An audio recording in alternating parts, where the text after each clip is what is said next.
16 राज्यों में 47 सीटों पर विधानसभा के चुनाव होंगे और ये काफ़ी अहम रहेंगे। राजस्थान में भी हैं, वायनाड में भी है, उत्तर प्रदेश में भी है। सबसे ज़्यादा 9 सीटों पे जो चुनाव होगा वो उत्तर प्रदेश में होगा। हालांकि 10 सीट पे होना था, पर एक सीट का जो मामला है वो विचाराधीन है माननीय उच्च न्यायालय में, तो जिसकी वजह से उस एक सीट पर, मिल्कीपुर की वो सीट है उत्तर प्रदेश की, जिसमें कि ये चुनाव नहीं हो रहे हैं। पर उन सबके बीच में 9 सीटें ऐसी हैं जहां चुनाव हो रहे हैं, जिनमें से अगर 2022 की बात की जाए तो तब ये जब चुनाव हुए थे उसमें 4 सीटें बीजेपी के पास थी, 1 सीट आरएलडी के पास और 1 सीट सपा के पास थी।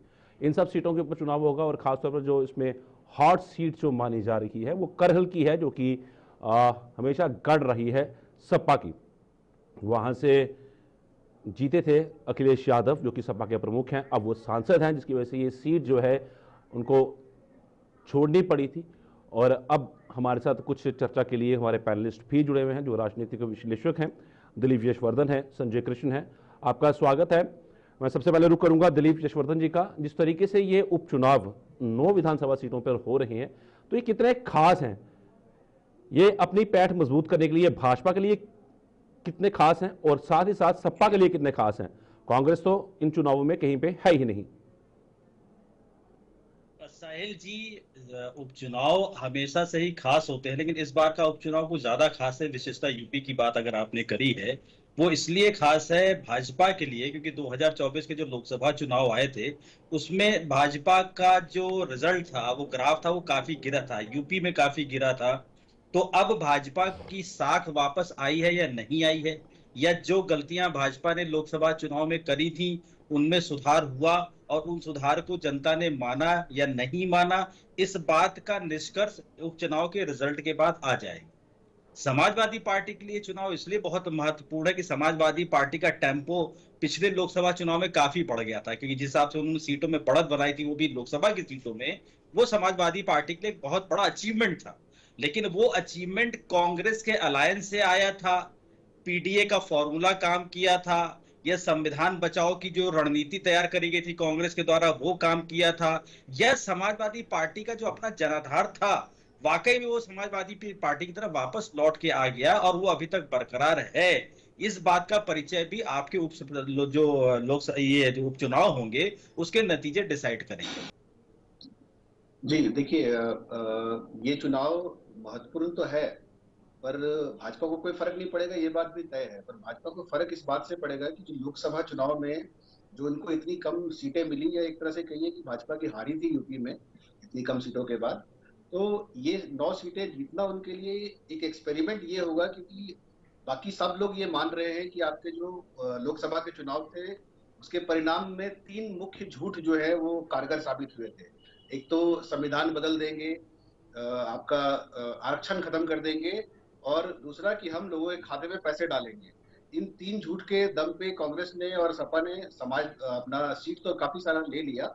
अब ये उपचुनाव में चूंकि वो सारी चीजें मैटर नहीं करेंगी, तो भाजपा का अब अपना दमखम दिखाना समझ में आएगा कि भाजपा के अंदर कितना दम है। उन 3 झूठों को झुठलाने के बाद सामने सच्चाई जब सामने आ गई कि ऐसा कुछ नहीं होने वाला है, तो ये 9 सीटें एक तरह से अग्नि परीक्षा ही है, जो कि भाजपा के लिए बहुत अहम है, उनको जीतना बहुत जरूरी है। इसी देखो, एक तो महत्वपूर्ण यह है कि उत्तर प्रदेश के इतिहास में जो उपचुनाव होने जा रहा है, जहां तक मुझे 30 साल हो गए मीडिया में, पहली बार मैं देख रहा हूं कि उपचुनाव इतने तरीके से लड़ा जा रहा है। सत्ता पक्ष और विपक्ष ने कभी उपचुनावों को इतने महत्वपूर्ण तरीके से नहीं लिया, और उसका कारण है कि लोकसभा के चुनाव में समाजवादी पार्टी को जो बढ़त मिली, निश्चित तौर से अखिलेश यादव सहित वहां के कार्यकर्ताओं में, पदाधिकारियों में जोश है। और जो चीजें, जो दाग मुख्यमंत्री के रहते हुए योगी जी पर लगा, उसको धुलने के लिए वो ये उपचुनाव के चुनावों को वो देख रहे हैं।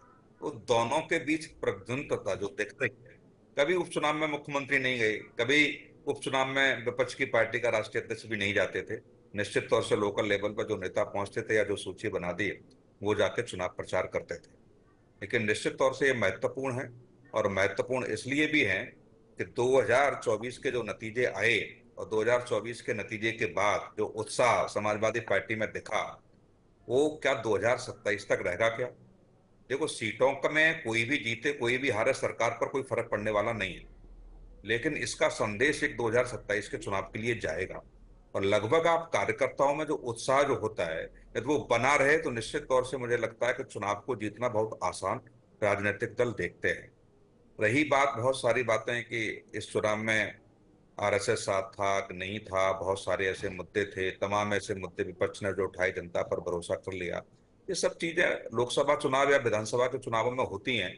निश्चित तौर से कुछ ऐसे मुद्दे होते हैं जो हिट कर जाते हैं, जनता कुछ 5% 4% लोग सहमत और असहमति का जो दायरा रखते हैं वही लोग सत्ता तक पहुंचाते हैं और सत्ता से उतारते हैं। लगभग कुछ वोट ऐसा होता है जो राजनीतिक दलों का स्थायी होता है, लेकिन 5 से 10% ऐसा वोट होता है जहां बदलाव की स्थिति होती है कि कौन उनको कनेक्ट करने, किन मुद्दों को लेकर के कनेक्ट कर ले। और 3% वोट ऐसे होते हैं जो लहर के साथ चले जाते हैं। तो ऐसी स्थिति में इन वोटों को साधना बहुत मुश्किल राजनीतिक दलों के लिए होता है। आपने अभी हरियाणा के चुनाव में देखा ही, आपने जम्मू कश्मीर के चुनाव में देखा कि वोट प्रतिशत जरूर ज्यादा आ गया समाज भारतीय जनता पार्टी का, बस सीटें नहीं लेकर के आ पाई वो।